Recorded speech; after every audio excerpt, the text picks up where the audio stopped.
criticism. Now I come to this key. If everything is fine, everything is perfect, why then there is still a problem? Why still there's a problem? Government has this two front.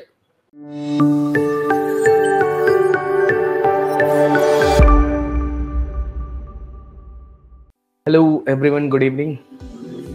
कैसे हैं आप लोग? All good.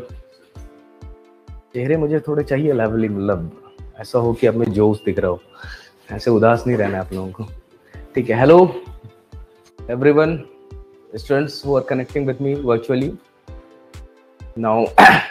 तो last में हमने क्या क्या discuss किया था लास्ट क्लास में? बताओ, थोड़ा रिकैप दो तुम लोग। पॉवर्टी डिस्कस हो गया हमसे, है ऑलमोस्ट सारी। फूड सिक्योरिटी की बात कर ली हमने, है ना? प्रोडक्शन की बात कर ली, बहुत से थोड़ा सा बचा था, है ना, लास्ट टाइम का। फिर अब वहां से कंटिन्यू करते हैं। इवोल्यूशन तक हो गया था, टिल इवैल्यूएशन इवोल्यूशन। तो I was on this national food security act ना, यहीं थे हम लोग। पीडीएस का इवैल्यूएशन, वो have studied this development of PDS system, targeted PDS system, then revised and all. What is this purpose? Okay, now I start from the left out part of yesterday class. Okay, am I clear? Say everything fine? Okay. So the food security aspect I have discussed, it has a two component. The one was buffer stock and the second one was PDS system, in which we have discussed this, the evolution of PDS system, how it evolved from this Bengal famine, in the background of Bengal famine 1943. After that, we have discussed many of this development, and also have discussed some BPL card, APL card, Antodaya, Annapurna. Okay, we have discussed things again. Okay, now there's some purposes I have discussed. This, the major purpose was food security. On this stance, the government has launched two schemes. I mean, it's the two component, that is for the buffer stock and the PDS system. Now this MSP, it means the buffer stock component is MSP, and this PDS system is Jan Vittal Pranali. This is the another aspect to hit this anti-poverty measure, anti-hunger measures. Okay, now it has also a purpose, this MSP system. What could be? Any guess?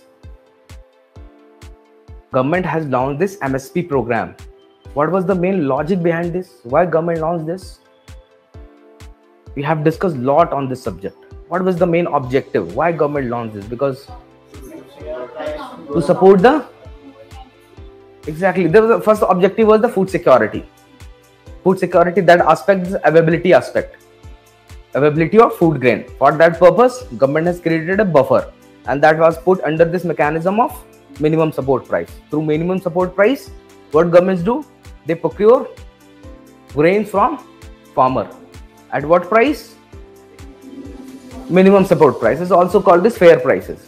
Okay, and this is issued at issue price to the farmers. Okay, it has another objective also, MSP. Second objective is income security to the farmer. I have discussed in the class how poverty paradox hit the farmer.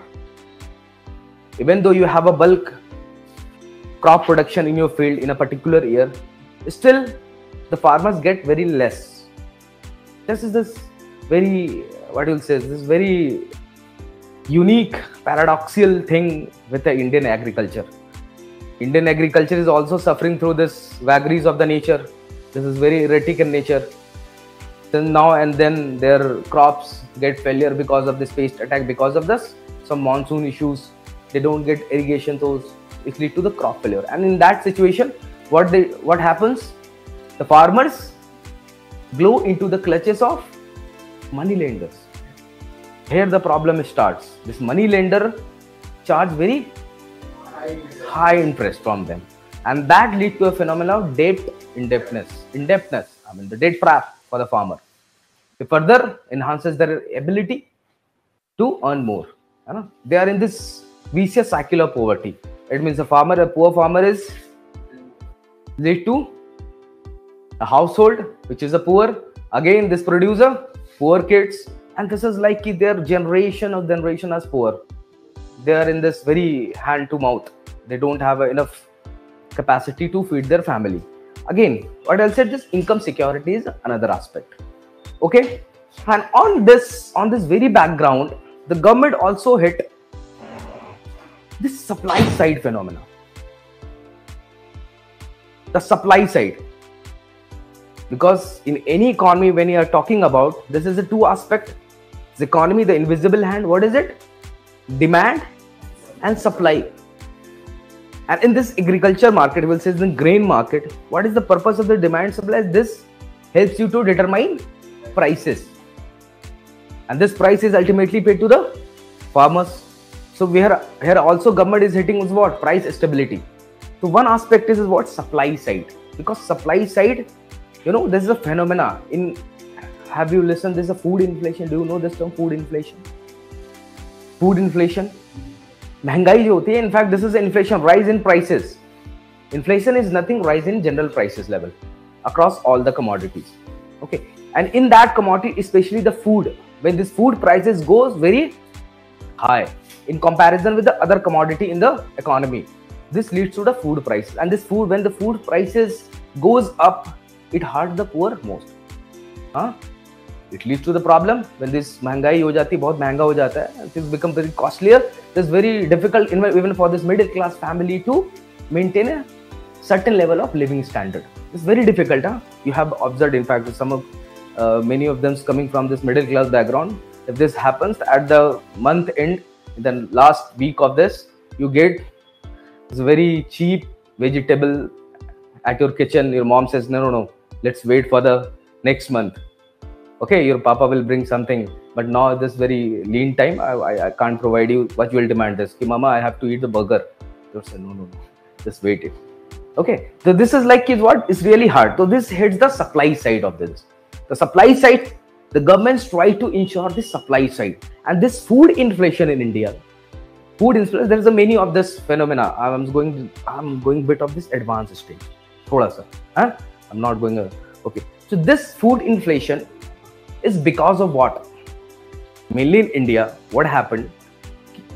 This inflation is because of this what? Inflation because of this what? There's two types of demand pull inflation and cost push inflation. If the prices of input increases, it leads to the higher prices of the commodity in the market. Okay, demand push, when there is a higher demand, so it also leads to the push in the prices. But this food inflation is largely said as it is because of this structural inflation. Structural is what? You have enough food, but you don't have this enough transportation capacity or the storage capacity to bring that food from farm to farm, from agriculture field to market. Many of this food are rotting away in this cold storage. Okay, this is the problem, because India still has many of these infrastructural issues. Do we have proper roads in many of this pocket of the India? What is the road density of India? Do you know this? How much? Which country has the higher road density in the world? USA. When you go to the home, this is a homework. Okay, just try to know what is the road density which has the largest road density, and rail load infrastructure, on infrastructure, storage, transportation, all these infrastructures. Okay, when this infrastructure is lacking in an economy, it leads to the what? Rotting away the grain, or it takes time to bring that grain from farm to market. And in this process, there is some cost is involved. If the days goes up, in fact, after every passing days, your grain become costlier, because the place where your grain is stored, it has some rent. Okay, if your grain is stocked in that particular granaries for 2-3 days, it will bear some cost. Ultimately, when it will reach to the consumer, it will become costlier. So when this food inflation happens, there is a problem in the economy. So government also hit this supply side. Okay, through MSP, through these buffer stocks, when this market has a shortage of particular grains, and ultimately it hurts to whom? To the poor. To the poor. So through this, the supply side, the government try to ensure the price stability of that particular grain. It has a larger objective.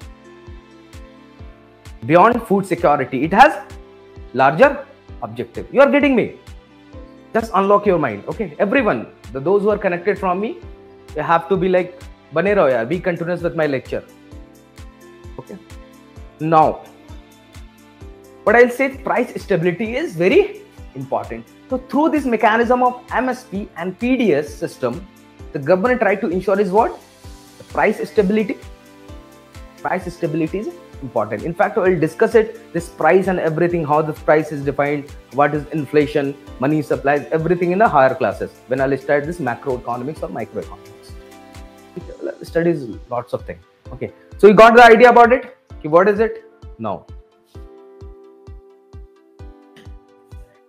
criticism. Now I come to this key. If everything is fine, everything is perfect, why then there is still a problem? Why still there is a problem? Government has this two-front attack on poverty, two-front attack on hunger, but still there is a problem.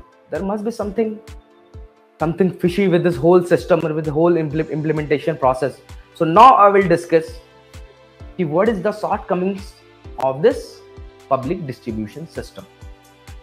So we have this, at least you have this major idea about what is this PDS, what is MSP. Come on, try to go deep into the lane of your logic, rationality, hypothalamus, and try to get something. What could be the reason behind this? What is the shortcomings with this PDS system? What is the shortcomings? Come on, think. What? Yes, this is. Yes, many more. Come on, tell something. Transportation cost, yes, or something more. Overstock, something. So this has a problem with the, first of all, what is going to happen in PDS system in MSP? We have to storage. Government has to make storage of the food, and when you store this food for a whole or for the next year in a bulk, it has a tendency. I mean, the grains are the perishable items. Agriculture products are the perishable items. It has a tendency to be rotten away, to be eaten away by the rats. So this is a very wastage of the food. In fact, it leads to the wastage of food. In fact, you will go to search the data. What has, I mean, in fact, the FCIs, in godowns of the FCIs, the foods and the grains are rotting away without any use, because we have stock in a room, in a big room, and this is rotting away. Again, what is the second problem? What could be the second problem? And that's why, because of this rotting away phenomena, one of the committee, in fact, has given recommendation to fix freezing of this MSP.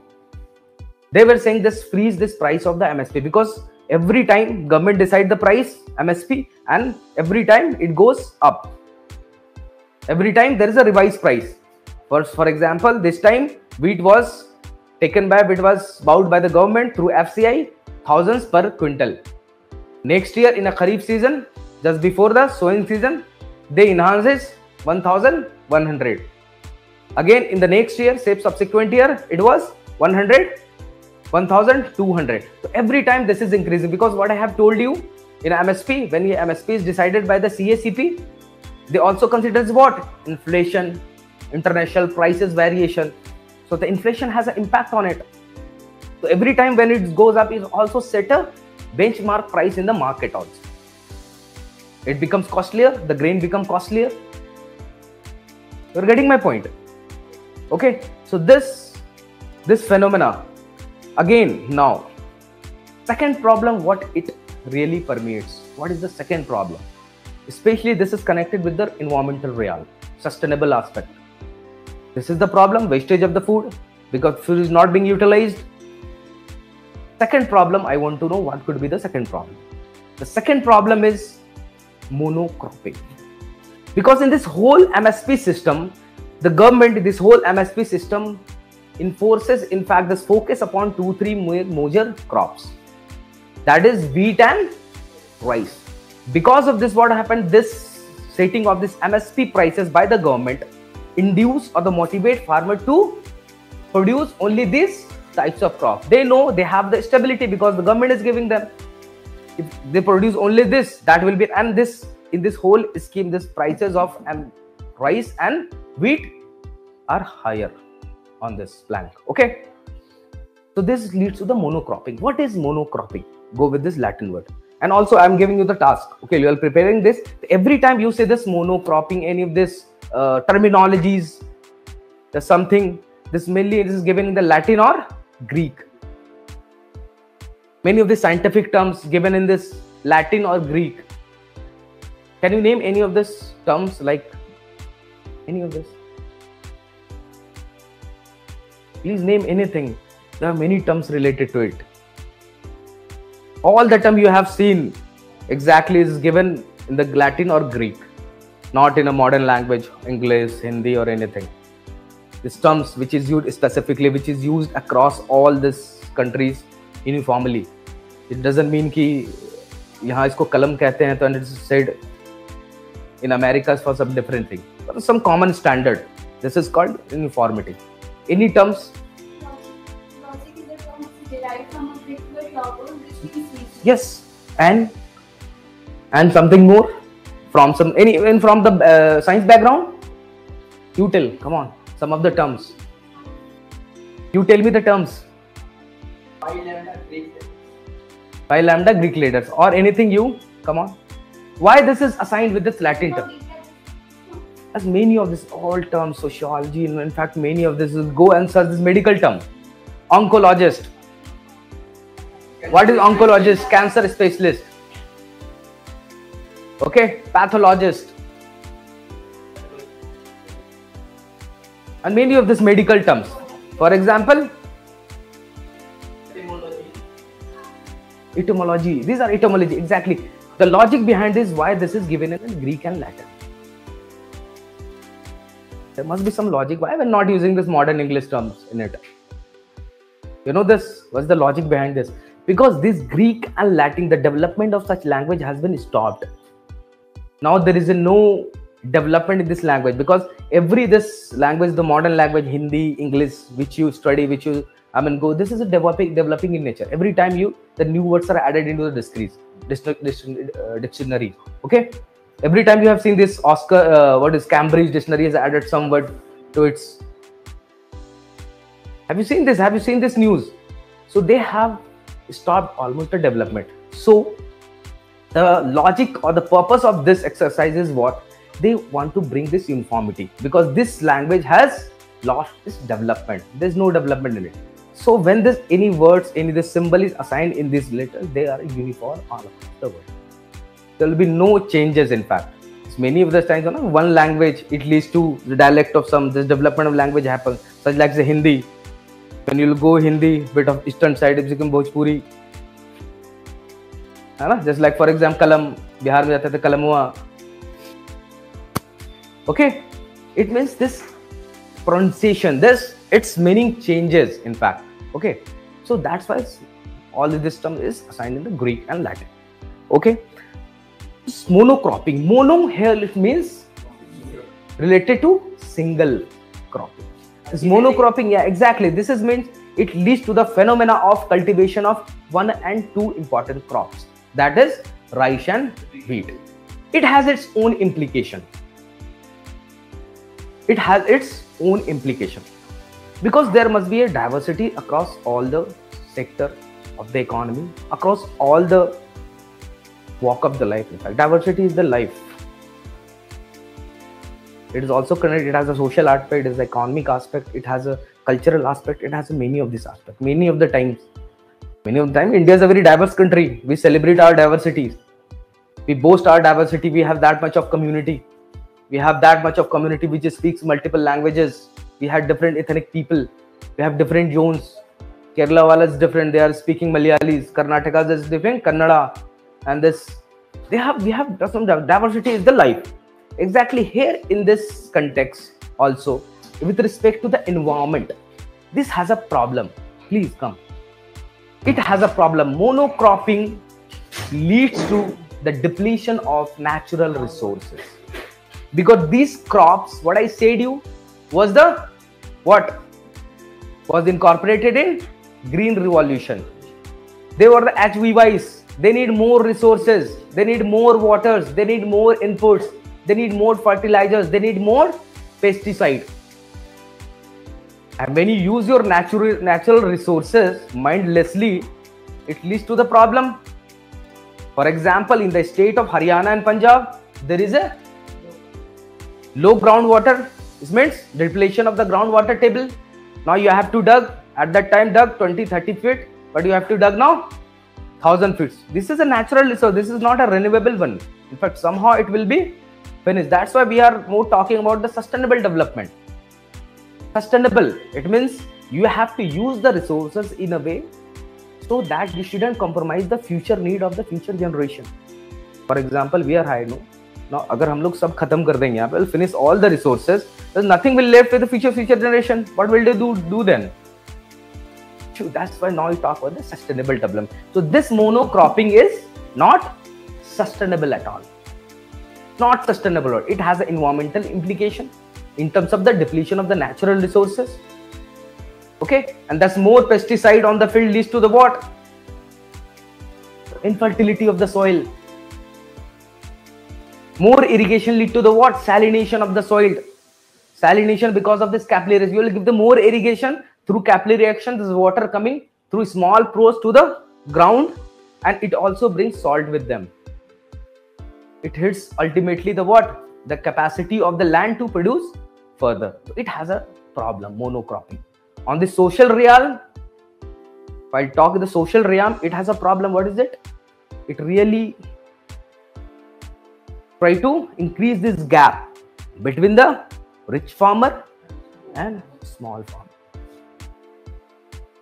And in fact, in some of the circle, it is also said that such the area of green revolution, that is Punjab, Haryana and the western UP, these are the bed of what you'll say the feudalistic society. The society which is stricken or inflicted with this mindset of patriarchy. They have this type of feeling. They are very much male superiority aspect. The women goes out of the home. This is not considered good. You have seen this phenomenon of female feticide in a state like Haryana. That's why they have a less sex ratios. Why this happened? You know why? I'm giving this. Why? You come on, you tell.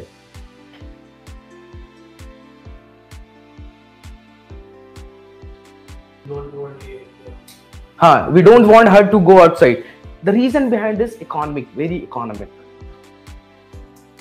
Before this green revolution, when we had this traditional medium of agriculture, we used to produce through traditional mediums, through traditional inputs.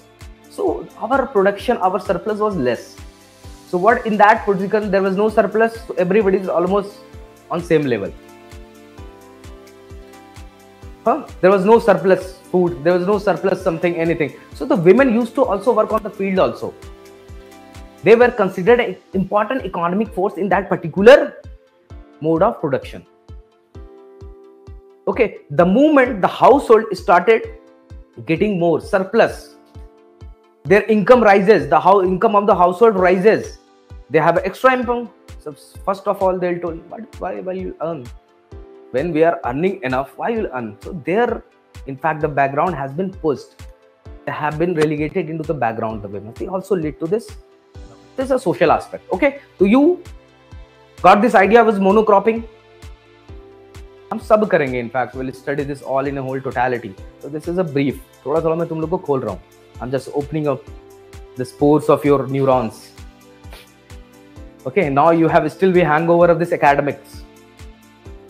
Because many of them, they have a hangover of this academics. Because in academics, the approaches which you use in academics doesn't going to help you in this examination. What we did in academics, to fetch a better marks or fetch to higher marks, we have to fill this pages, 40 pages. Sir, I have completed 40 pages. You 45 pages. The marks are given with the weight of the paper most of the time. Okay, not necessarily, but many of the time. But here, this approach won't work. No. because you have this mains examination, they have a limited timing. Okay, that is 3 hours for 20 question, and in this time you have to write these answers.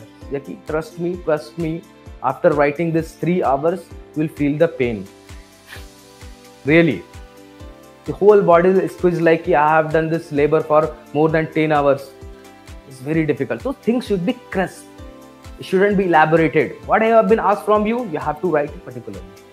Okay, now the third shortcoming. Leakage issue. What is leakage issues? Corruption. Just note it down. Okay, leakage, corruption.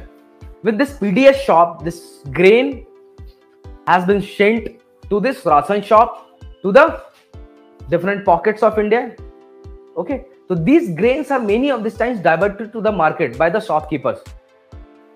The person who is responsible for this, okay, this government also assigned the quota, they get this. So they have these issues. They really, what they do, they don't, well, you have seen many of these times. In fact, in some of the South Indian movies I have seen, there was an old lady, he was just standing behind this, the fair price of ration shop. He was asking, give me this 1 kg of sugar. The shopkeeper denied her. No, this is finished. Everyone has taken this. And that shop person was selling the same sugar or the same commodities to the next private kirana store. Okay, and that food is entitled for whom? For this poorer. But this is selling it to, because that shopkeepers get this on this subsidized rate, 3 rupees, 2 rupees, 1 rupees, and is selling in the market with the market rate, 70 rupees, 80 rupees per kg with the market rate, is getting money. So he has an incentive to sell it. So you see your leakages.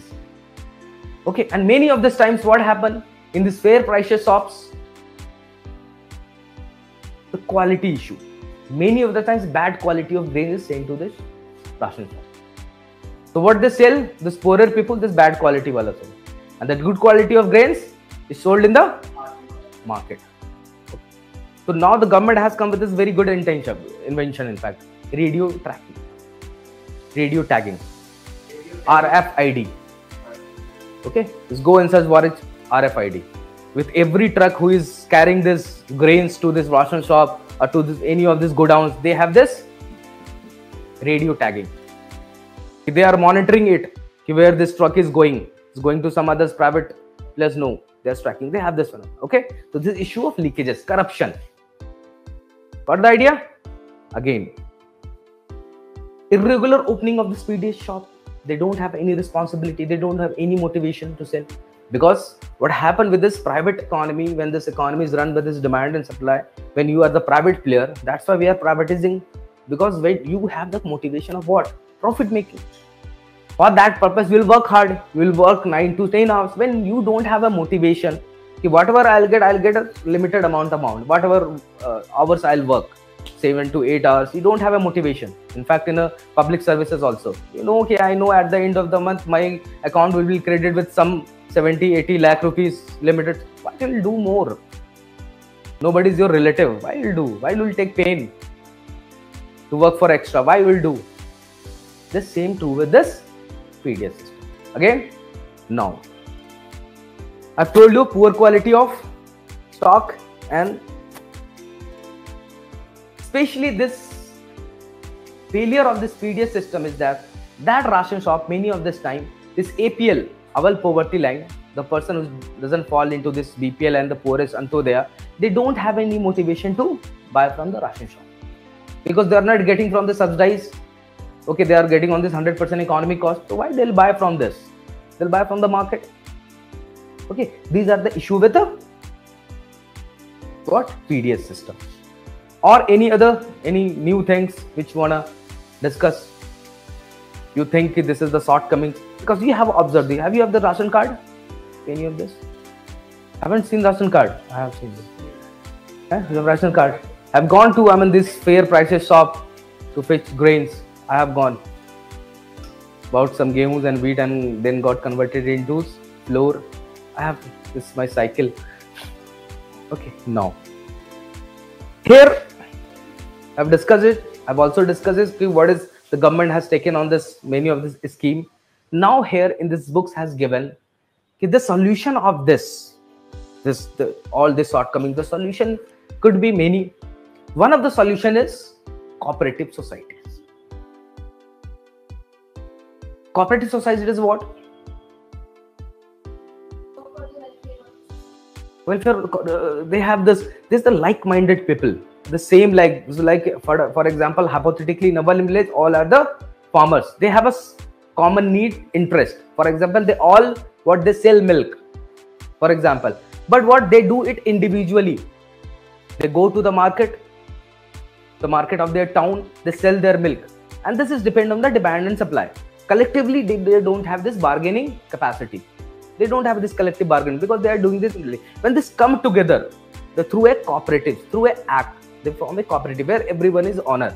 So they can sell it. They have a bargaining power.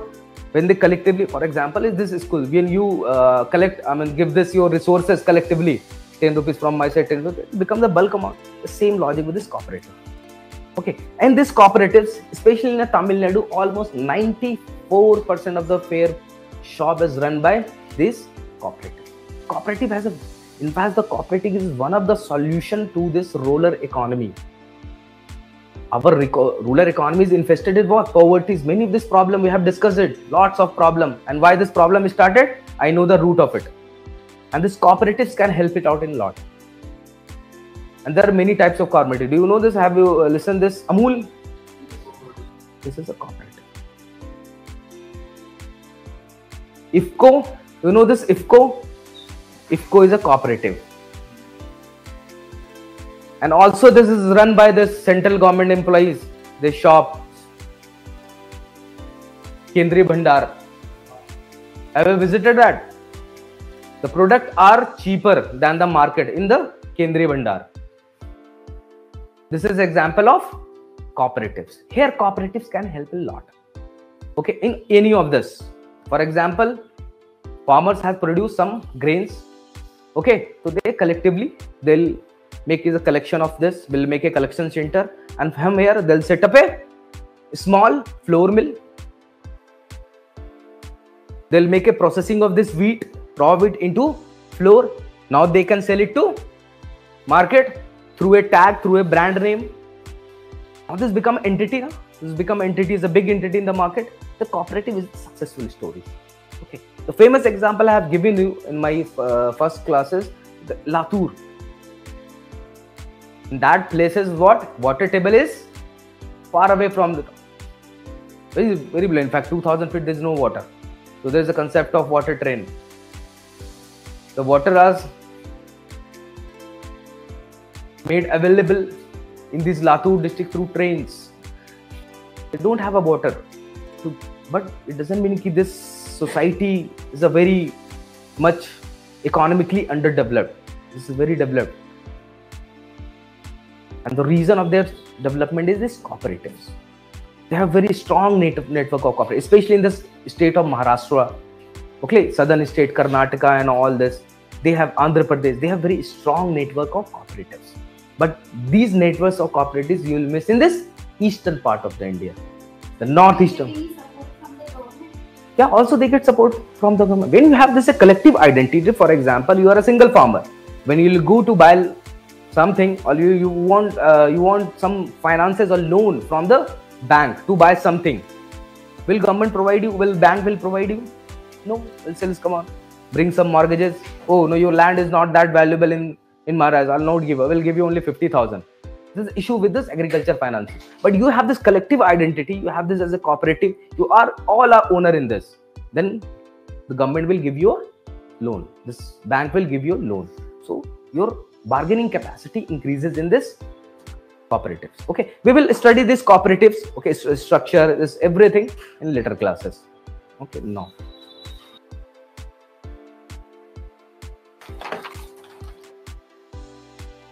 I've discussed this everything, MSP and all. The how cost is determined, everything. Things are clear. There's no doubt from the previous classes. No doubt. Now I'll shift to the another chapter. Okay, the sector of the economy. What? 24. I'm not. Huh. They have this stipulated time at that time, and most of them that they really close down their shop. Okay, and just behind the door they are doing everything, but they'll say no, shop is closed, you go away. This happens. You'll go in fact, this ration shop. You can observe this. These are the issues. Okay. Now we'll discuss the sector of the economy.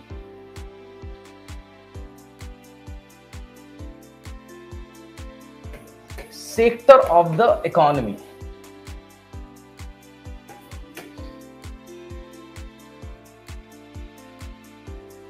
I'll divide this sector of economy according to the different economic activity and the purpose on which these are formed. How this categorization takes place, or how this happens.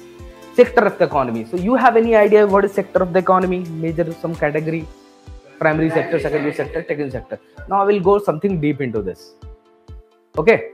Okay. Now, so sector on the basis of economic activities,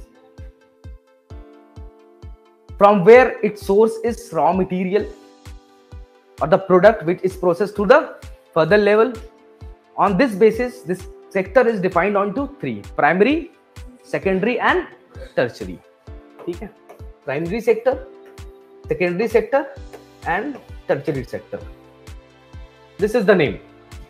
So why we call it this, starting from very first, primary sector?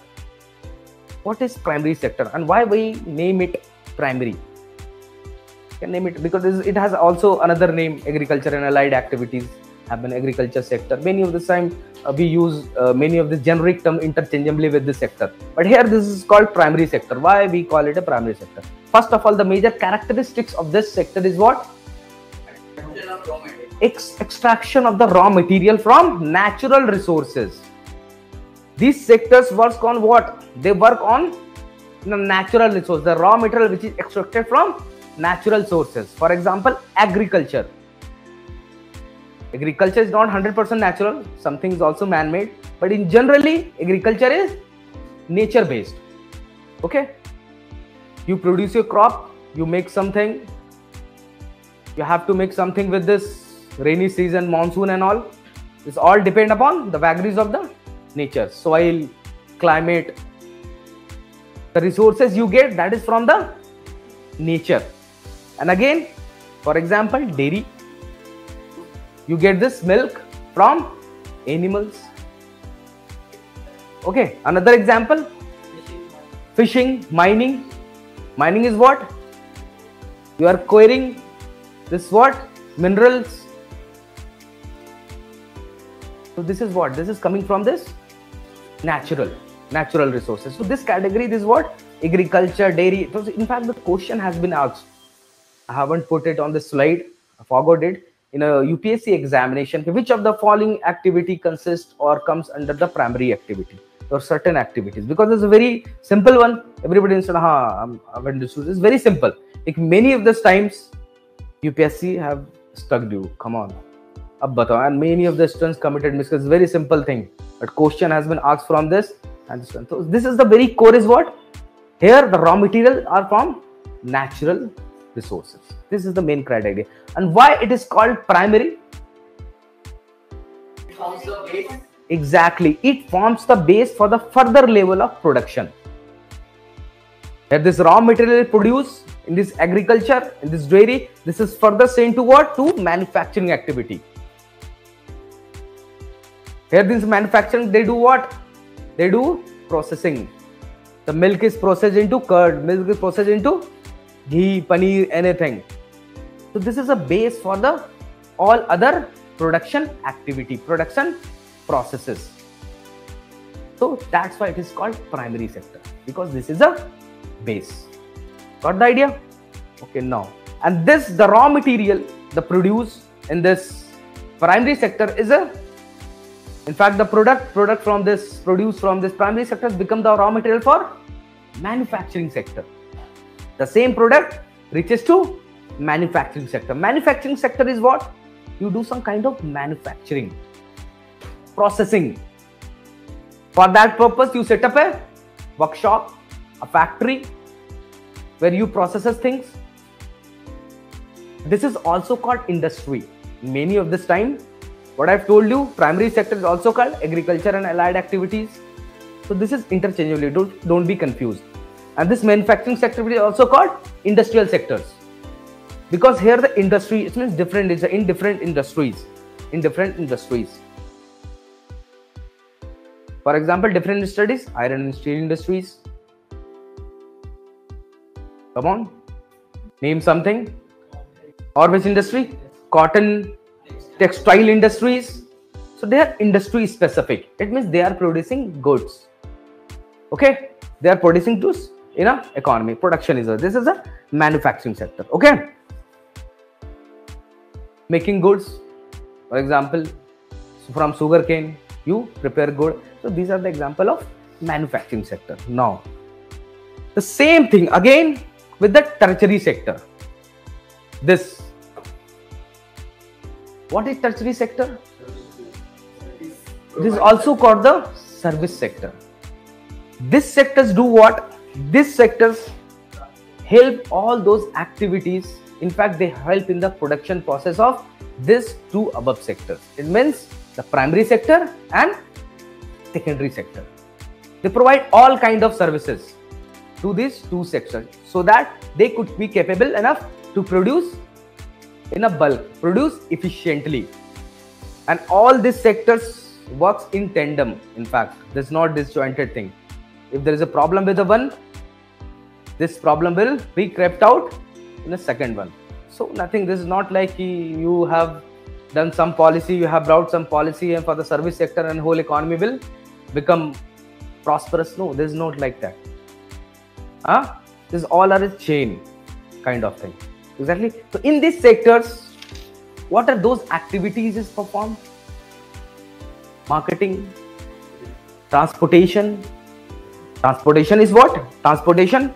For example, you are a farmer, you have to what? To get your grains for the market in order to buy and sell in the market. So you need transportation facilities. You need for that granaries in the middle of town, in this intermediate town, you this storage facilities. This is what? These are the services. They are being offered to this.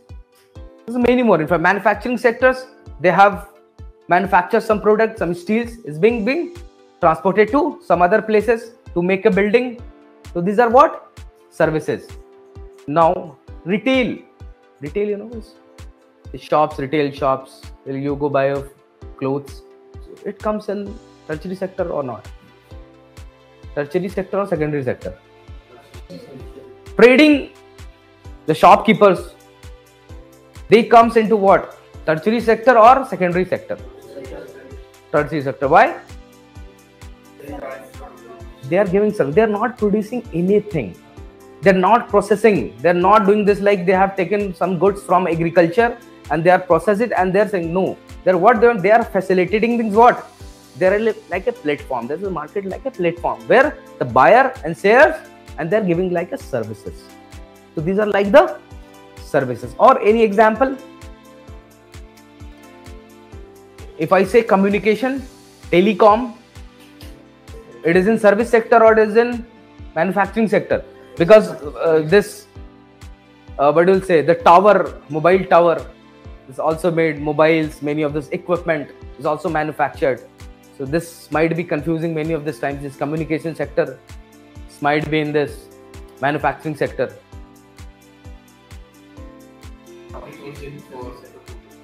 The simple logic, they are not producing anything. Okay, they are giving simple the services, the communication. Got the idea? So these are the sectors. And in the sectors, if I say this tertiary sectors, mainly it is right. This tertiary sector has high valued jobs, high paying jobs. Okay, but reality is not this. What I am saying you, reality is different. That's everything. As it is said, no, service sector is the most contributor. In fact, the highest contribution in the GDP of India. They almost contribute 50%. But the share in employment is very less. And most of this jobs is in the service market as high value jobs. But it is the true picture. the local barber shop, nai, the washerman, the carpenter, the rickshaw pullers, what are they in fact? They are in this tertiary sector also. They are in this service, but their condition are palatable. Their condition is worse. Exactly. No. Have you understood the idea of what is it? Tertiary sector, primary sector, and secondary sector. Now I'll move this. So this is like our economy is producing across the sector, from primary sector, from tertiary sector, and from manufacturing sector. Okay. So how this is calculated?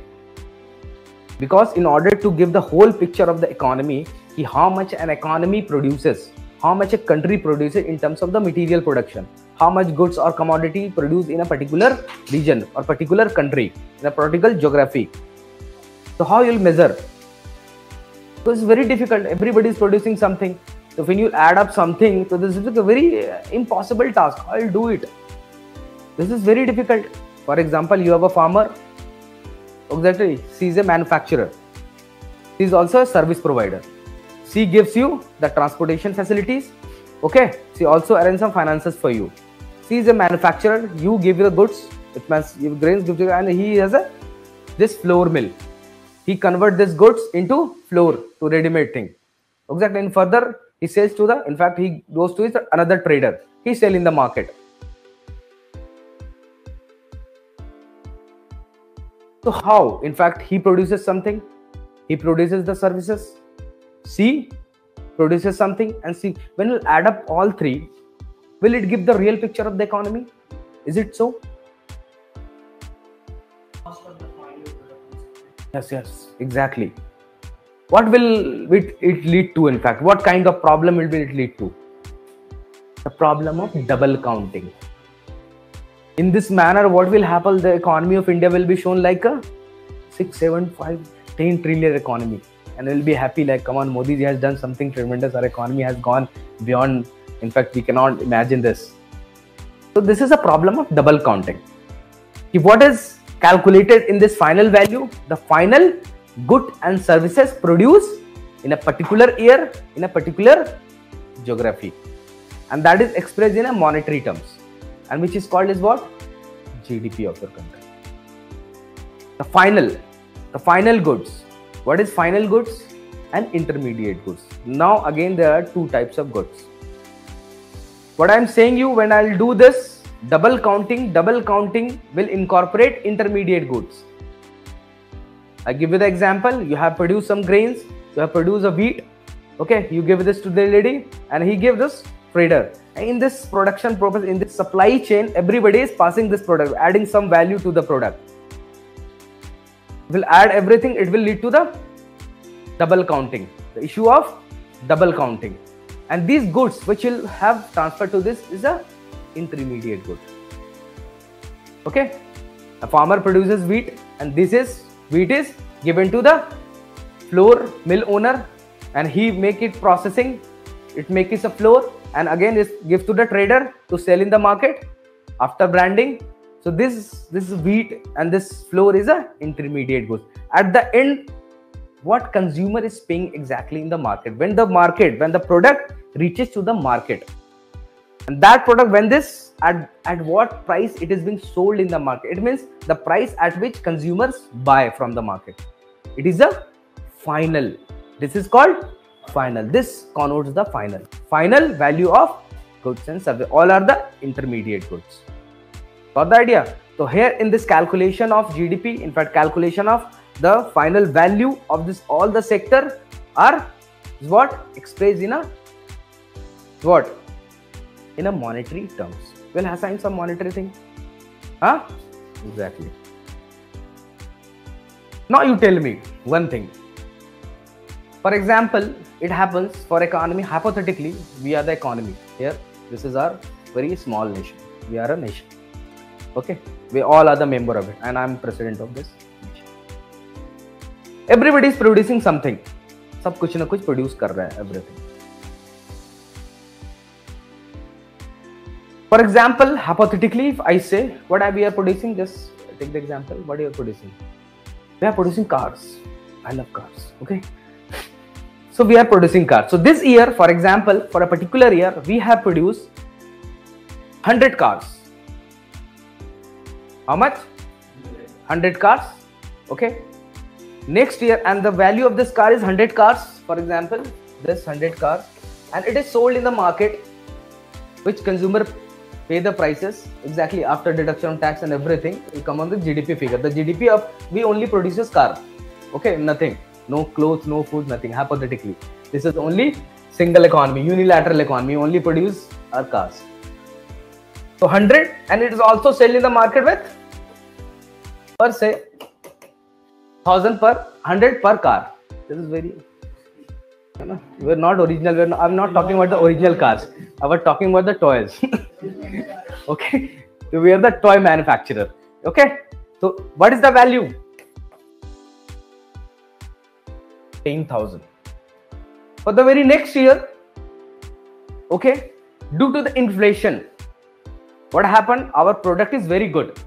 Our toys is very good. It is, in fact, is being sold. It has a demand in the international market. The citizen of the US is very eager to buy this Indian product. Chinese, in fact, they are interested. Come on, sir. Next time you have give this quota of more than 1,000 of this. Well, okay, I'll producing. I'm working on it. The next time, what happens because of this inflation, because of this demand push inflation, or might be possible the raw material we procure from the market, it become costlier. Okay, and because of this, what happened? This prices. Again, in the next year, due to some reason, I produced the 100 car, but the price goes up. It was sold in the market is 120. So, is the value is where 10,000, or here it is 12,000. Our economy, will it call a growth?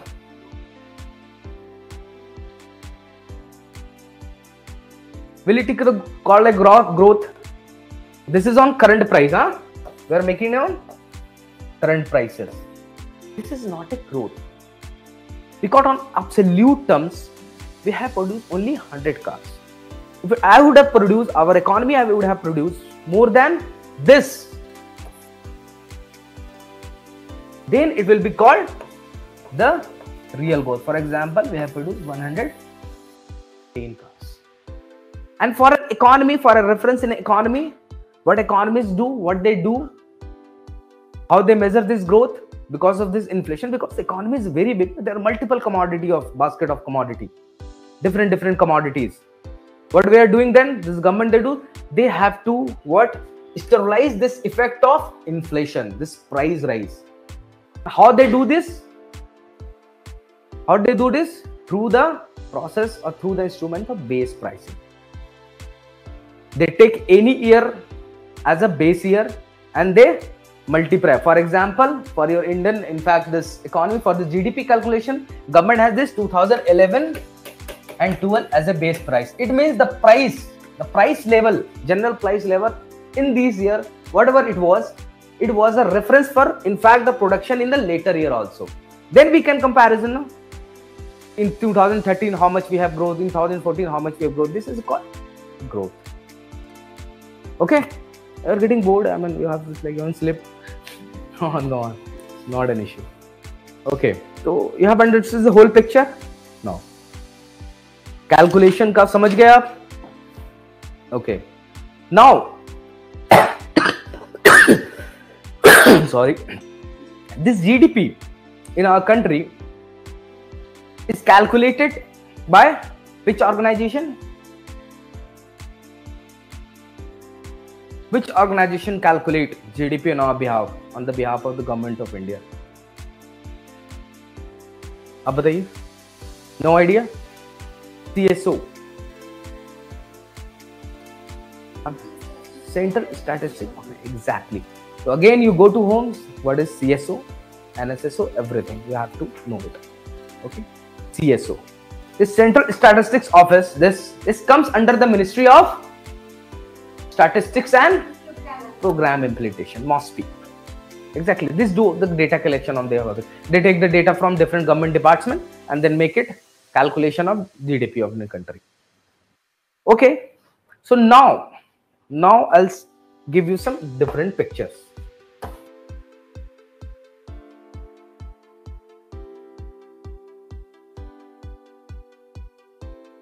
The pattern of development, if you'll see across the nation, across the world. In fact, I have discussed in my previous classes, is what how development across the sector. First, there is a development of agriculture sector, है? From here, then development of secondary manufacturing sector. Then this lead to the development of manufacturing. It means is agriculture, this is primary sector, manufacturing, and service or tertiary sector. This is a normal pattern of development. It means in this development, if hypothetically, if I take example of any country, our country, okay, so we have this what initially the higher amount of contribution to the GDP will be contributed from which sector? Primary sector. The country at the initial stage of the development, as such, India was on the eve of independence. In fact, the Western European nation or the US just before this industrial revolution. Okay, do you know this phenomenon of industrial revolution? Okay, the way have changed of producing things, some machine-made things, powered, electricity powered equipment was used. So our production increased leaps and bounds. So this was the industrial development. So before this industrial development, the European country was agriculturist country. In fact, okay, they are having this. So they have this what? This sector was producing the largest in the economy. In terms of the GDP, they were contributing largest. In fact, 70-80% of the GDP was contributed from agriculture sector. But later on, when this agriculture become modern or this production capacity enhances because of many of this factor we have discussed it, we have enhanced it. Okay, so this sector expands. In fact, the production increases. The production increases. They have this surplus production. Impacts this few people. In fact, you don't need to thousands of people to produce on this. They have a sophisticated machineries to produce. Okay, so now they have on this field and they have a limited farmer. They can really produce in a surplus. So this extra labor will be transferred to manufacturing sector. Here will lead to the growth of manufacturing sector.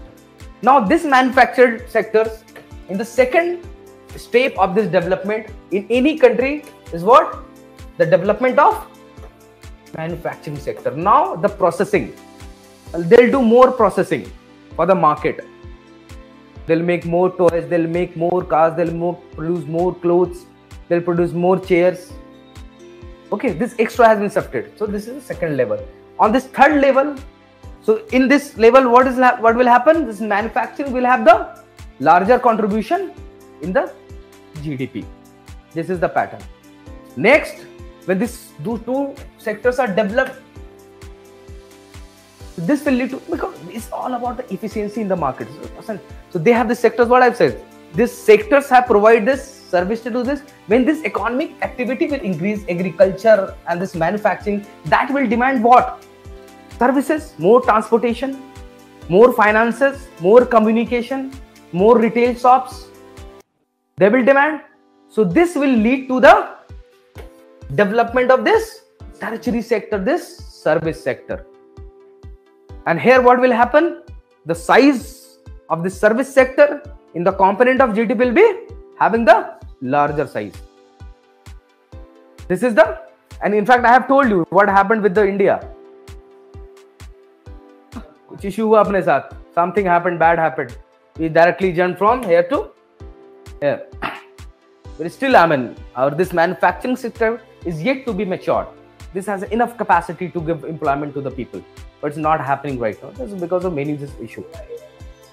AI, in fact, they're killing the jobs. There's another problem. AI will give this is tertiary sector. In fact, quaternary sectors. They're high knowledgeable economy. AI is a double-edged sword. It cut both the ways.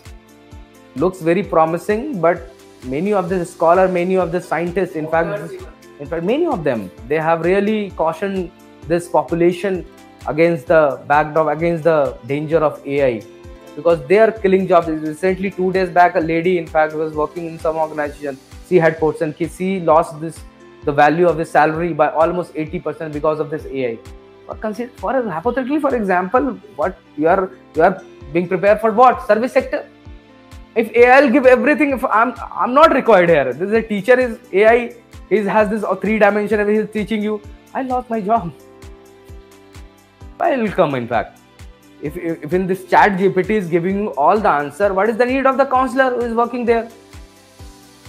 If we have this robotics who can really face the good, who can really make good foods or really make good teas, what is the need of this office boy? They're being employed, they are getting this 15,000-16,000, they'll be employed. This AI is a very dangerous thing. It has different aspect. Okay, so now this is the level of development. This is the normal pattern of development for any economy, which is underdeveloped, now it's become developing and become developed. And this also hold true with all across nation. The nation who has become developed right now, for example, the European nation, US, in fact, Japan, they have followed this. Okay, before Industrial Revolution, Europe has experienced what? Agriculture revolution. And our growth still also starts from Green Revolution. Then we had a surplus. Then we started seeing this in 1780s, and after 80s we are into this LPG. Rajiv Gandhi ushered the era of computer, ITs. India is boasting right now that we are the hub of the IT. In fact, the software making, all those things are. These have like stories. In fact, the history is never disjointed. It is connected. In fact, okay. Now, so this is a pattern. In fact, in 100 years across the globe, there is a shift from manufacturing to service sector. There is a shift. But again, there is a problem.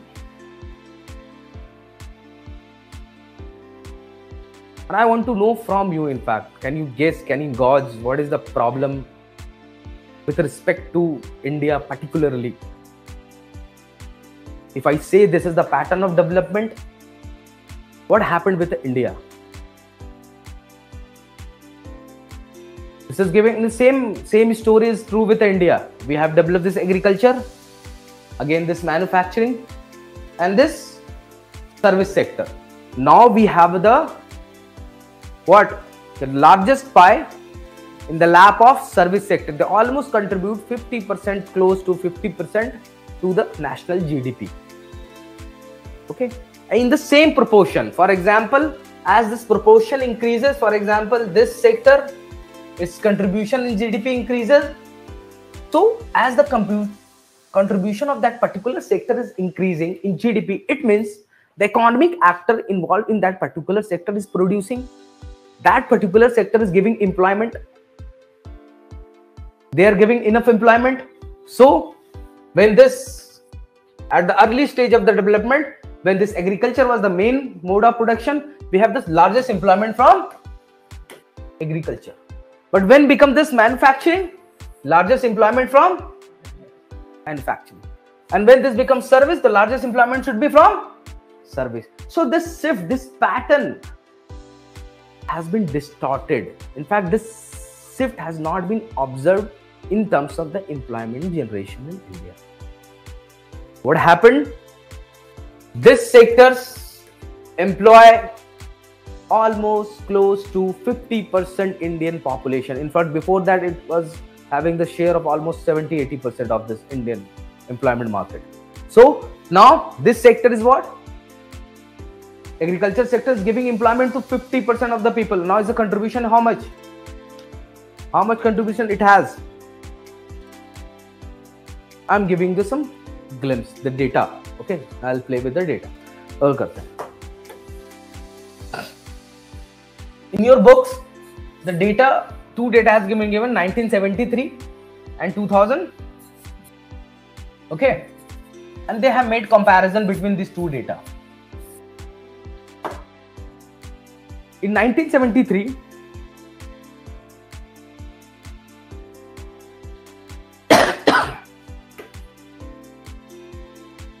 okay, I'll make comparison with the data. The primary sector had ये मैं किसके बोल रहा हूँ? Employment generation. The share in employment generation. So in 1973, this sector, primary sector, was giving 75% of the pay. Okay. In 2000, this sector was giving jobs to 62%.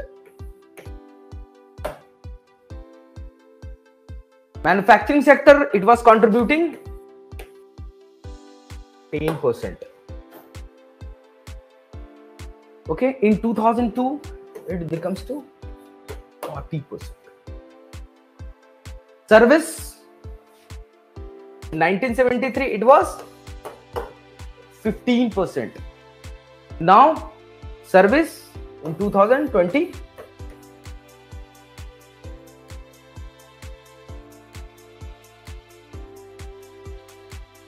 can you see this?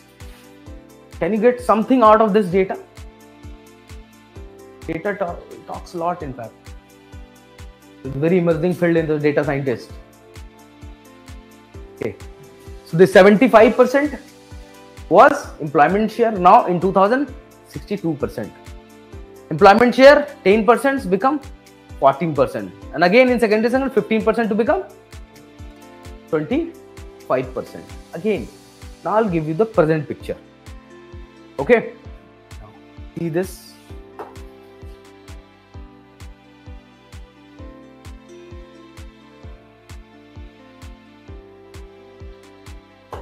Present का data किसी को याद है? याद तो मुझे भी नहीं है. In fact, I don't remember it, but I have noted down. Okay. So GVA, there's something is called, some invention has been done during this GDP calculation. Now we calculate GVA alongside GDP. GVA is gross value added product जो होता है sectoral wise, मतलब which sector how much contribute to GDP. तो sector होता है. Here I'll talk about the GVA. Okay. So GVA. Now the GVA, I would say, for this primary sector is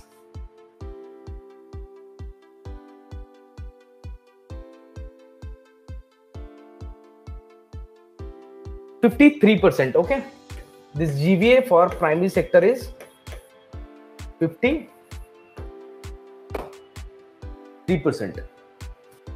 Sorry. This is for the service sector. GVA is how much? 53%. GVA for manufacturing sector is how much? 25.9, almost close to 26% or 25%. Okay, and this GVA for agriculture for primary sector, how much? 20%. This is the GVA sales. It means in any economy, 53% in terms of the value, monetary value, is produced through service sector. Whatever the monetary value of the GDP, how much trillion, 1 trillion, what you will say. In that trillion, 53% contributed by the service sector, 26% contributed by manufacturing sector, or 20% contributed by agriculture sector. But in employment share, the service sector contribute only 26%.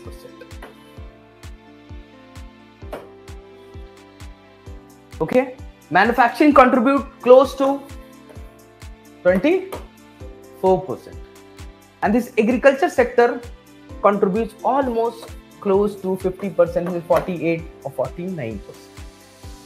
Here the problem.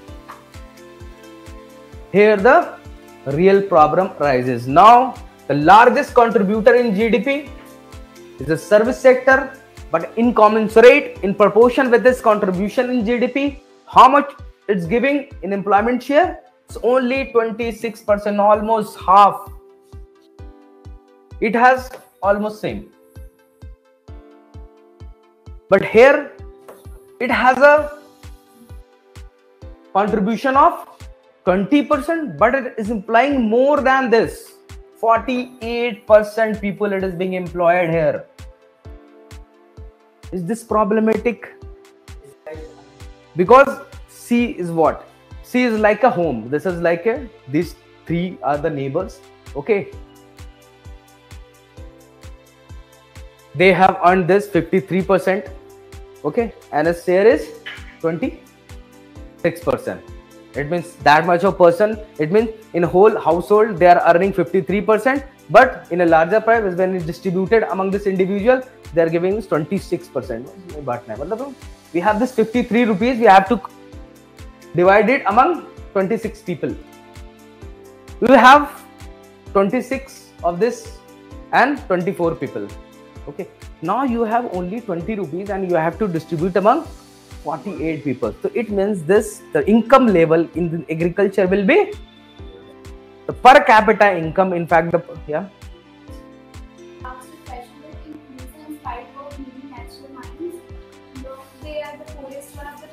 Yeah. So it may be the cause that the employees saving the manufacturing. Yeah, one of the reason is in that area. Exactly, you have really pointed out the very right question.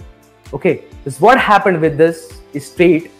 These state, Odisha, Jharkhand, they are mineral-rich state, and in that state, this manufacturing activity, service activity is not that dominant. What is dominant?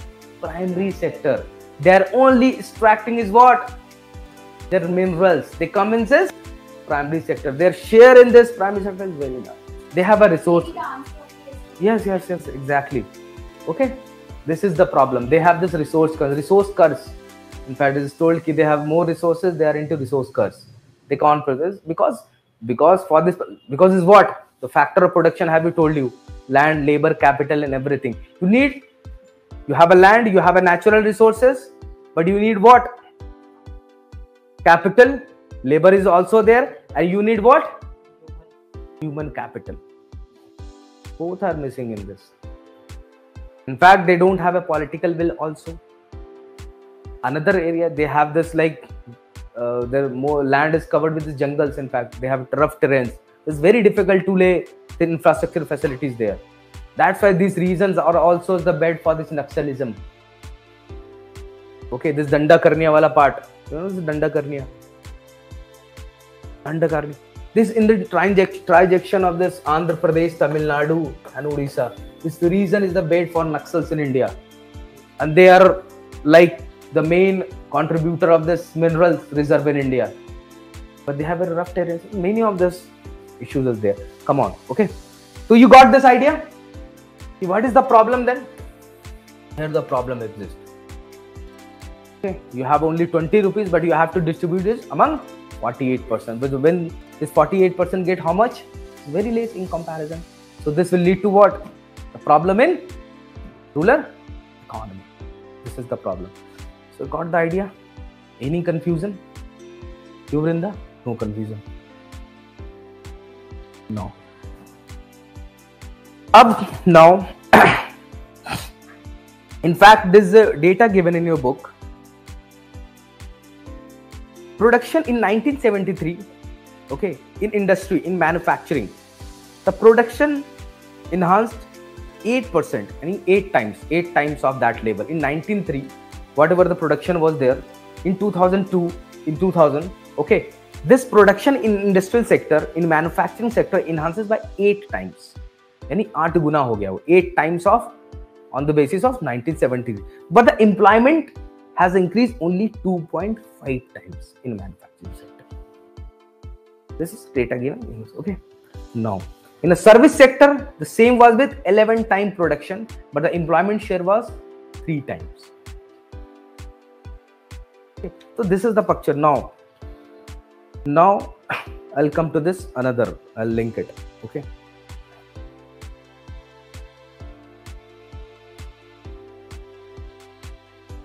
What is the reason why? कैसे? How? What is this? क्या हो सकता है इसके साथ? What we can do with this problem? Industrialization, yeah, definitely this is important thing. And what is the solution? What is the remedy lies with it? We have to manufacturing sector. We have to set. That's why it's being said that this extra labor should be diverted from rural to urban area, to the industry, to another economy too. Because it's a problem. It's not like migrating people from rural to urban will solve the problem. Have you told you? Because urban area is also have this issues. They are already, in fact, crowded space. They don't have space. You know, Delhi, do you have a space? They are almost living in a cell. Will go by the definition of World Bank. How many people should reside in a 1 square kilometer of area? Ooh. About a room, and that room cost me more than 15,000, and it has a limited space. Okay, now there is a problem. Now this is whole picture gives some conclusion. It's a one thing. There are two things in agriculture sector. Either that person who is engaged in this agriculture sector are not producing, or they are not efficient. This could be the problem. Or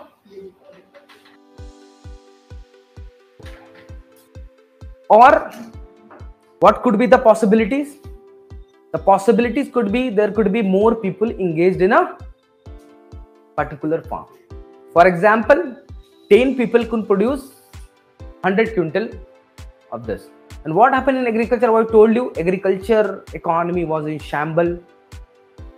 There is no job in the market. Landlessness was there. In a rural economy, there is no economic capacity. In fact, there is no farm machineries, nothing. What they are doing, whatever the extra population is being coming to this economy, they are being going to what? Where? Because they don't have an opportunity. Their opportunity getting this farmland. For example, in this book has given the example of Lakshmi, a lady. Okay? She has a 2 hectare of the land. Okay? So she cultivates her lands. She produces something, and all she has a 5 member in his household, in 5 members household, including Lakshmi. Okay, so they are producing something. I mean, where to subsistence. They are producing that much which is necessary to feed the family. This is a hypothetical situation, and they don't have this 5 members jobs to find elsewhere in a village economy. They don't have a opportunity, economic opportunity. So they are this farmland, 2 hectare farmland. In the meantime, this means breakage of time, 2 hours, I'll go to the farm, his son will go to the farm. It means all these 5 members are engaged in a particular field of 2 hectare of it. And they are producing, for example, 1,000 or 100 quintal of wheat. And this is the thing, they don't have the capacity. Again, what happened? Sukhram is a local jamindar. Okay, he has a big farmland, 10-20 acre. He needs a labor. Okay, so see, the Sukhram hired the 2 of the son of the Lakshmi to work on his field.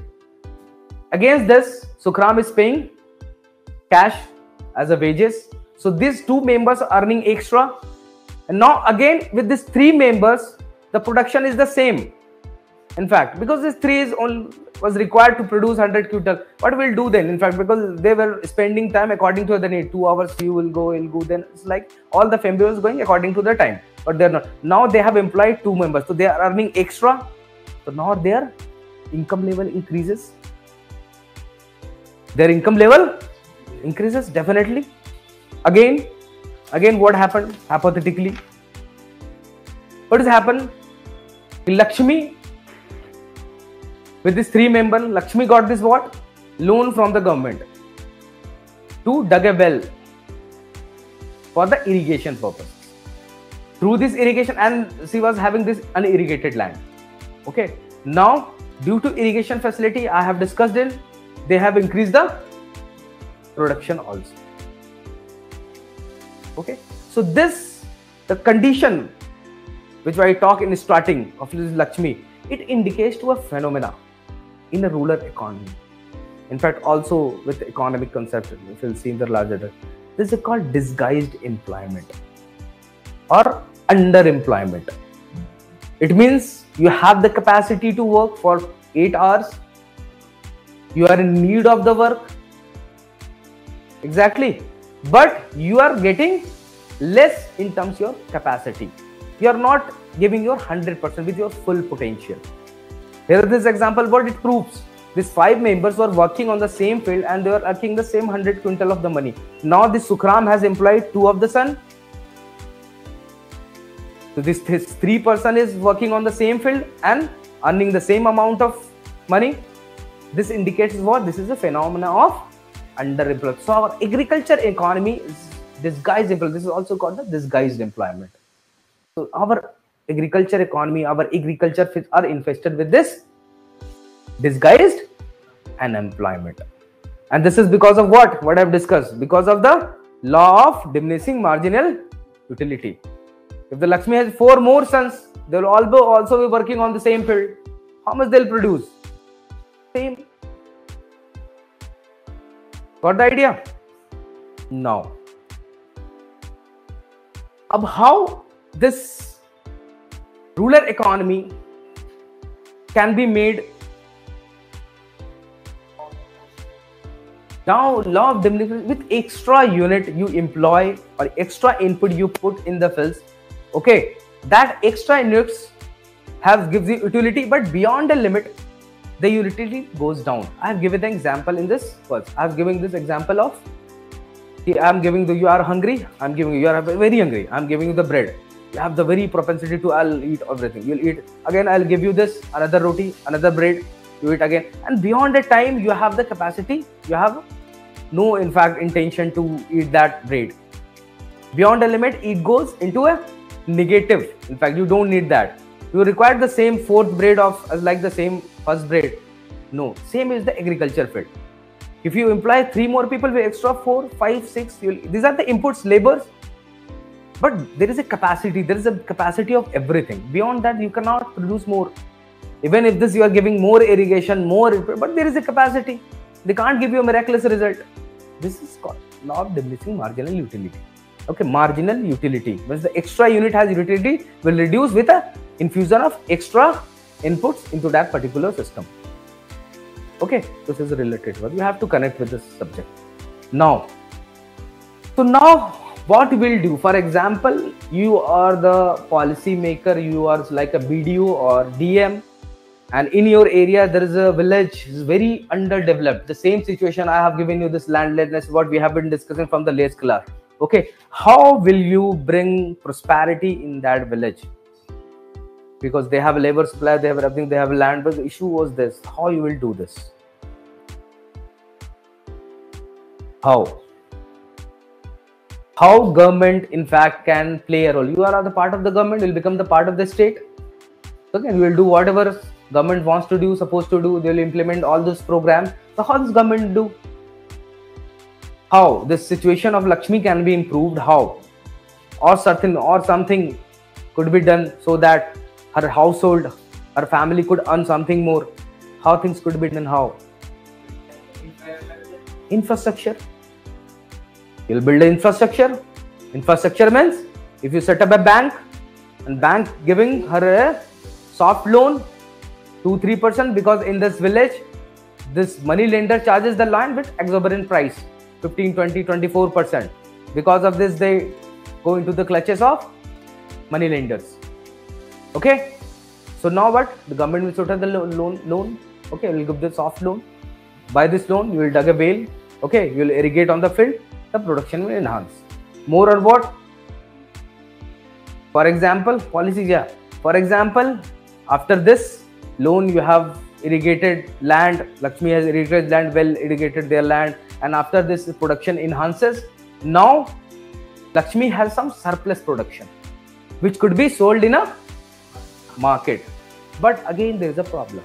Lakshmi is a small farmer. She doesn't have this capacity, or she doesn't have this lorry or truck to fetch its grain from farm to market. So if the government provides this transportation facilities, will they improve the situation or not? Yeah. Again, if governments do what? If the government set up this farm flour mill in this particular villages. Okay, government has to motivate the local industries there, because they need urban centers for the processing. Every time you produce something, you have to go to the urban market. If you'll set up all these things in the same villages, why will they go? You have this transport capacity, you have the small local industries. You have set up a dal mill. Whatever is the produce, they'll make it processing and send to the market, direct dealers. Or what can be done by this government? What will do? You have to write his ready-made answer in the examination. What will do, man? You tell. He's talking about you, beard. What will do then? On again, what will government do in the village? They can really construct a canal, or they construct a dam. Through these canals, more farmers will be benefited, and through this dam, they can also generate electricity. This electricity will power the what? Their tube wells, their houses, these machineries which will be set up. In fact, to develop any of this area, two things is must: connectivity and power. If you have to develop any area, just give the connectivity and the power. The best example is my district. Okay, I'm coming from this very small district, its name Godda, Godda. Okay, from Jharkhand. This is in the northeastern part of the Jharkhand. Northeastern, bole to, this is bordering Bihar. If I talk historically, this is the area of Santhal revolt, the focal point of Santhal revolt. Okay, the Santhal tribes resides there. So this is also called the Santhal Pargana, 5 district combinedly. If I call geographically, this is just beside the Malda divide. This Malda divide, leave it. Okay, so what happened in my villages? There was an issue. In fact, few years back, my district was not having a proper train facilities. In fact, there was no railway line. And what is paradoxal in whole stories? Ki my district having this coal mines. In fact, one of the largest coal mines in Asia, Lalmatia coal mines. You know, something bad happened in this landslide happened in this coal mines 2-3 years back. It was a national news.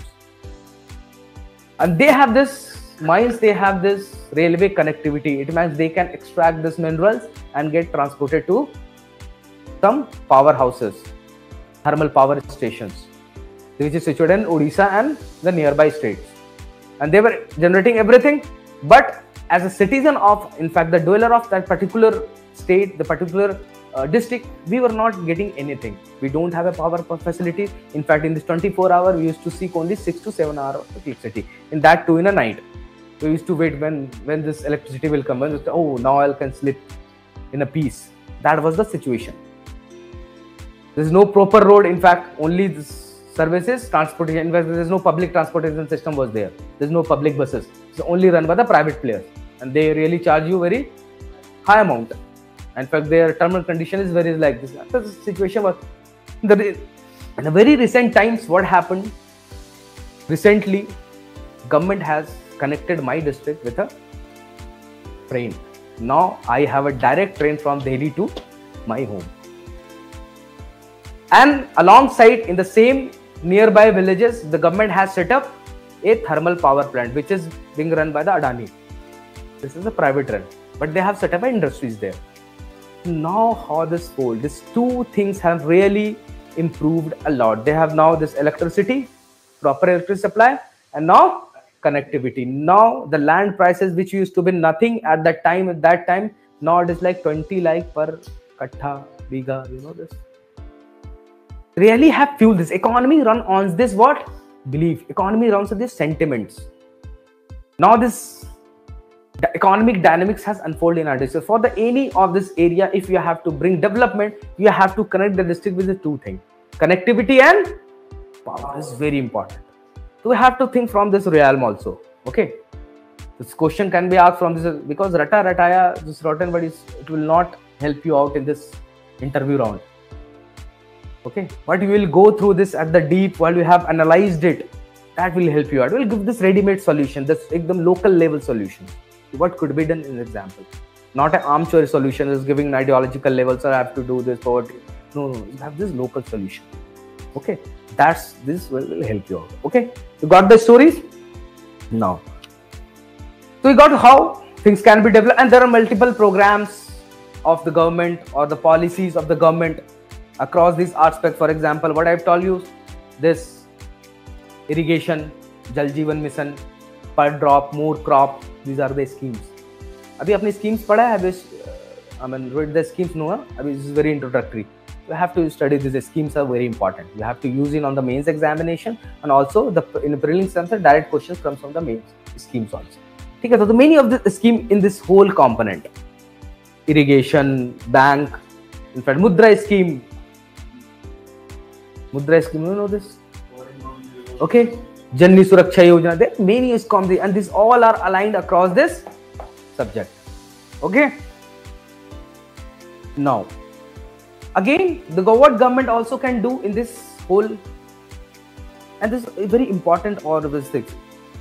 When you hit this, and when there is no resources in the villages in this district, for example, I'll give you the example of mine. What was the issue phenomenon? Because you don't have this right opportunity, in fact, the enough opportunity available in your district, so where will get? Well, there's a migration will happen. The youth will migrate, just like me, because I don't have this proper education facilities there, health facilities there, nothing. In fact, I can, in fact, with this degree I can earn nothing. In fact, if I open a coaching then in my district, I'll earn nothing. I'll be hand to mouth. So they don't have this capacity. So what I'll do, I'll move to cities to find job, to find education, to find a better health. And that's due to the problem of urbanization. Our urban space is already crowded up, already filled up. They have the issue with this. So in this regard, very much solution has been given by the APJ Abdul Kalam. Okay, he has given the concept of Pura. सुना है कभी? I will listen this term Pura. Pura. पूरा मतलब पूरा, total, not वो वाला total, पूरा.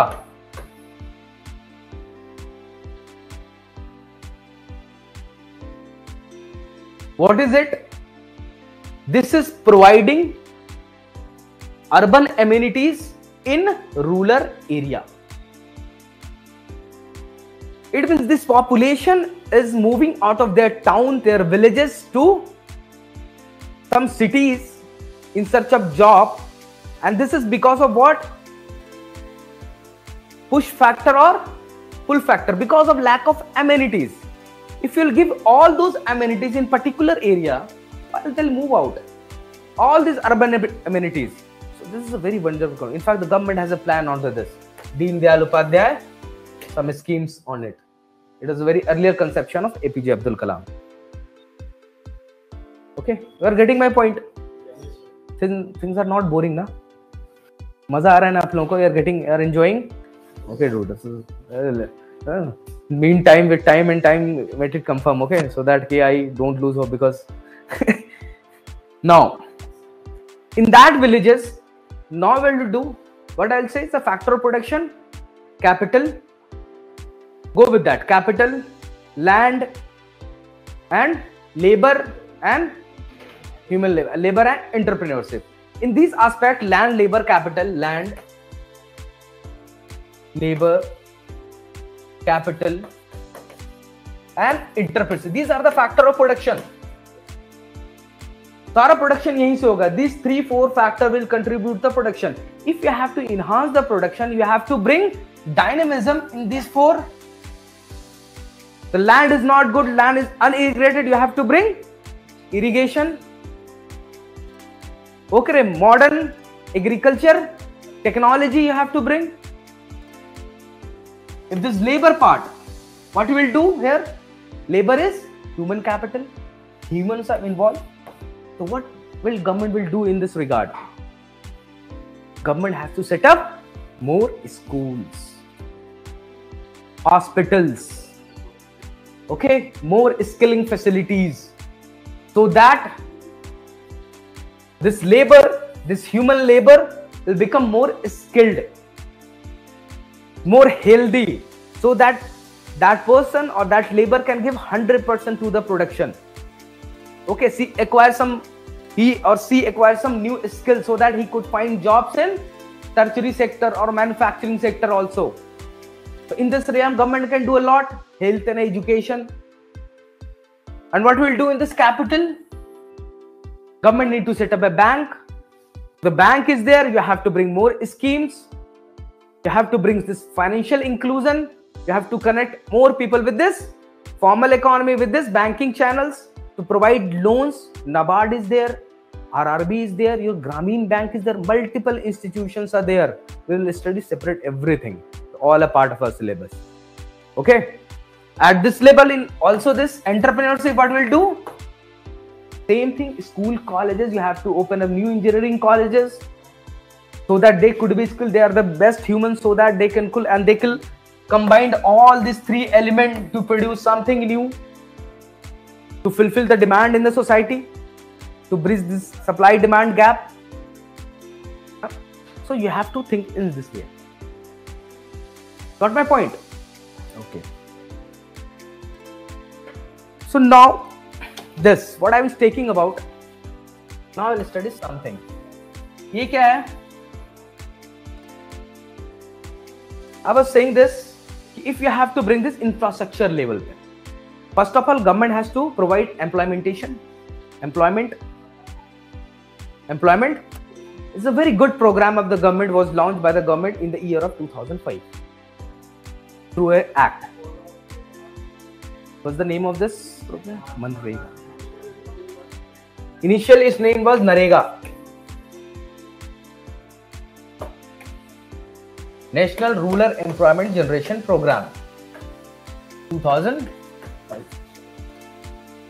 In this particular program or the act, this was also act, this is not only a program, because it has a legal backing. It means government has promised from every individual to provide a legal employment for 100 days to the individual, to the member. If the government fails to do so, the government is liable to pay you allowances, unemployment allowances. This is the act. So here, 100 days guaranteed work. If the person is willing to do and he is in need of the work, and there's also many of this person, they have all the capacity, but they're not in need of the job. We are also, you guys are also, you are the product. In fact, you have, like, you can earn this person, but you have stopped yourself to become the part of this labor market. You can also earn something in the market. Oh, so this is what? This is 100 days worker. In this Manrega, what government is doing at the one point, at the one front, it is hitting poverty.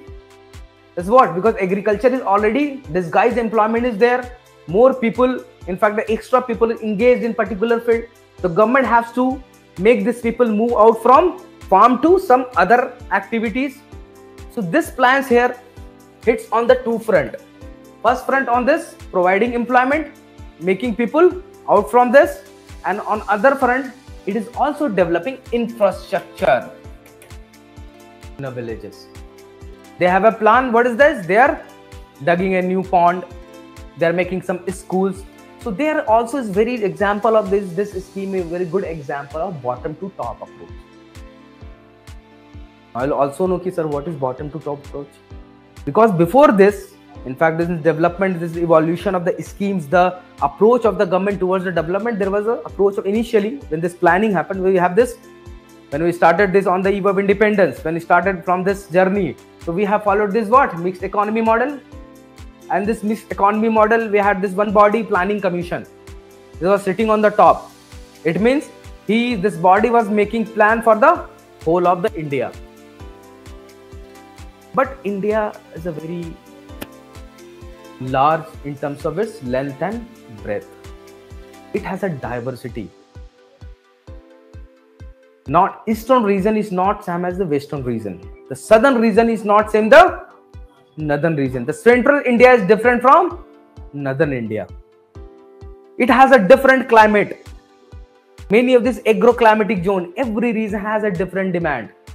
If you make a plan which is a very generic and unique, in fact uniform for whole of the country, will it fit? It means the plan which is made for the state like a Kerala will suit to the Bihar? No. Kerala has a 90% more, close to 100% literacy. Bihar has barely 60% population there is illiterate. Will this suit it? No. Program which has been chalked out by the government for the plain area, for the UP, will it work for the hilly area, for northeast or the Himalaya state? No. Now this government understands the problem because they cannot make a plan. So here this approach is called top to down. It means you make a plan and from this it trickle down. It means from top, for example, on national level, then it reaches to state level, then local level, and reaches to further local level. That is one. Is what? In this act, all this act, which all those labor which is employed to make this infrastructure. For example, you are constructing, government is constructing a school, all the laborers employed from the same villages. Okay, the supervisor is concerned from the same village. This contractor is from government schools, everything, all kind of infrastructure level. In fact, they are making roads. Okay, the labor is employed from the same village. Okay, so what I was saying you, this it was example of was top to bottom approach. Now there is another, in fact, words. Now we have to focus more on the bottom to top approach. It's based on the simple logic. The plan is made for what? For whom?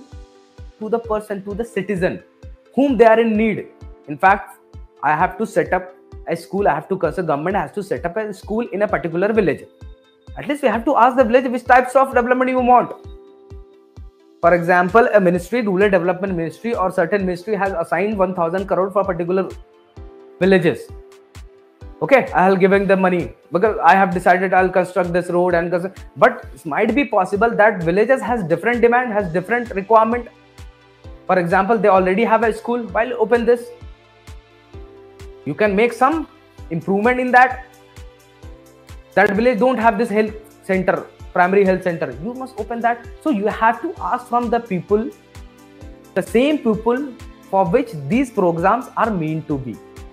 You have to ask from this. This is the approach of bottom to top approach.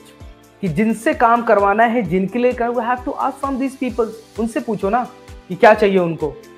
They need roads, education, buildings, or they need what? So this is example. In this, what happened? This Gram Sabha.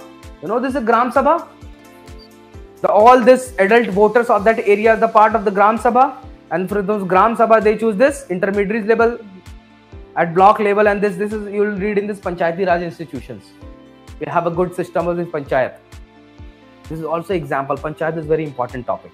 Okay, so this is Gram Panchayat is what? This is a collection of the individual who are the voter adult in age of, and they're from the same village. So they will assign this work. The DM Saab will only give the money, but which types of work, which types of construction will take place in the villages will be decided by the Gram Sabha itself. It means the people itself will sit together and will just what we want exactly. If you want a school, this Gram Sabha will recommend to DM, we want a school, and he'll assign this money, and the school will be constructed in a villages. Okay, if this is, and this will run through what? Manrega. Under this, the same, in fact, the labor will come from same. In fact, all the raw material, in fact, most of them will come from the same villages. At the same time, this government will see this improvement in the infrastructure, employment generation, overall capacity. It's a wonderful scheme. Okay, so you go, and this is a legal entitlement. If the government fails to do, you can go to the court also. Okay, so this is a homework for you. You need to go to home. Okay, and you have to know everything about the Manrega. This prelims aspect. Okay, what is it? When it has been passed.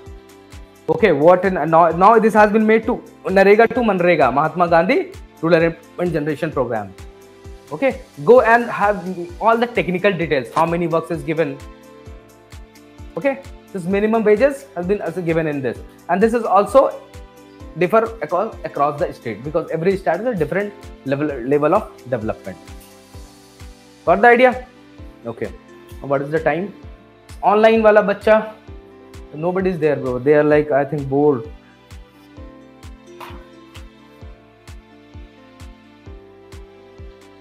So this was all about another categorization of this sector of the economy through organized sector and unorganized sector. This is a very simple, is nothing. In fact, मुझे इसमें कुछ ज़्यादा बताने की ज़रूरत नहीं है. So what is organized sector? What is organized sector? And what is unorganized sector? बताइए. Rules and regulations are followed Okay. It's timing. Fixed Timing. timing. Okay. In fact, in this books, two story has been given.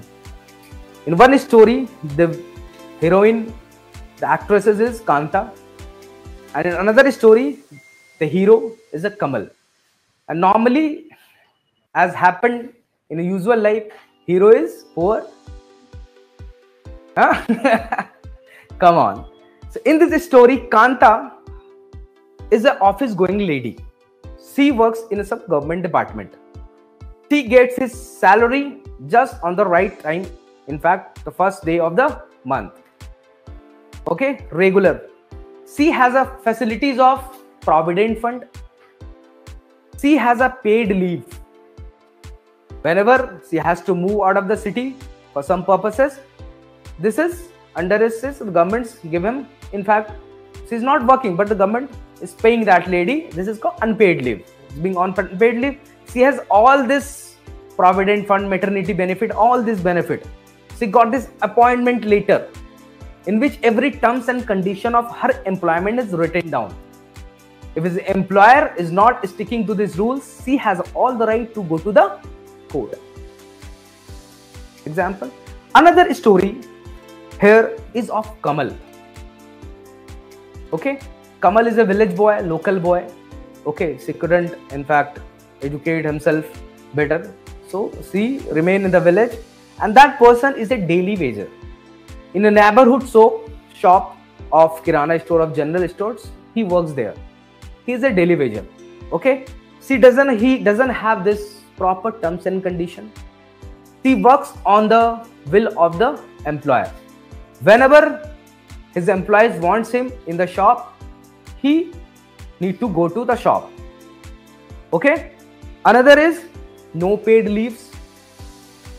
The day when he's not going because he was ill, or her lady, his wife was ill, fallen sick, his husband, he cannot go to the shop. So in that case, he lost this wages. Again, he doesn't have this any formal letter or nothing. Okay, in both the scenario, what you have observed, obviously, this sector, this what you call organized sector, this Kanta comes in the organized sector. So what is the characteristic of this organized sectors? Regular employment, proper social security, easy terms and conditions. Okay, so this gives you a sense of security or stability. So organized sector also has more security, but at the same time, this unorganized sector is on the mercy of employer. Okay, contractual kind of thing. He doesn't have extra liberty. In fact, to see it impacts his capacity also. He is very vulnerable. If that employer doesn't give him the salary of that 2 days, what remedies led with this person? Either he can fight with that employer or he can't do anything. There is no proper terms and condition. If there is also a law, but this is not being implemented properly. Okay, so these are the example of organized, and because these things are organized, regular, that's why it is called organized sector. And this is unorganized. There is no regular thing. There is no terms and conditions. This is called unorganized. So you got the definition. And what is the larger size in the economy? Organized sector or unorganized sector? Huh? Unorganized sector. Exactly. How much Indian population in the labor market, in fact, also is fall in this category of unorganized sector? How much? This casual labor, how much? Almost close to 90%. Almost. Most of our this labor chunks is from unorganized sector. Okay, because unorganized sector has this flexibility of job now. This organized sector, in fact, shrinking. And this is another paradox. In fact, after globalization, this organized sector is shrinking, because what they are doing, this MNCs or they're doing, they are not giving you this package of they find a contractor, he finds some another casual workers, ठीक है, give them less, and in overall company is paying lump sum amount to the, this is a benefit from this. Then started this emergence as the contract labor, contractual kind of labor. Okay, another category in fact emerged in the recent time. This is also called the gig worker. Freelancers come under the gig worker. Gig worker or the platform worker. This is also called the platform worker. Gig worker what? They are neither regular employee, they are not on the contract also. Their condition is in between. That gig worker is only recognized by only one act. In fact, we have this many of this labor code, labor act, more than 1,000, more than 100. It has, government has made amendment in this, and it has been categorized into 4 code. Okay, so it is only recognized only social security code, and all this occupational hazard is not recognized. So gig worker is another category, and this gig worker is a very important issue in fact. Okay, recently the Blinkit, you have seen the protest of Blinkit, Uber. Okay, and what is the platform worker? It's a part of gig worker. Platform worker, this is a IT revolution. Everything is on app. And before this, can you imagine this food or something could be delivered at my doorstep? It's not possible. This is a platform. It means the app provides a platform. This is like a Uber provide a platform. Okay, I booked the cab. I have nothing to do with the Uber.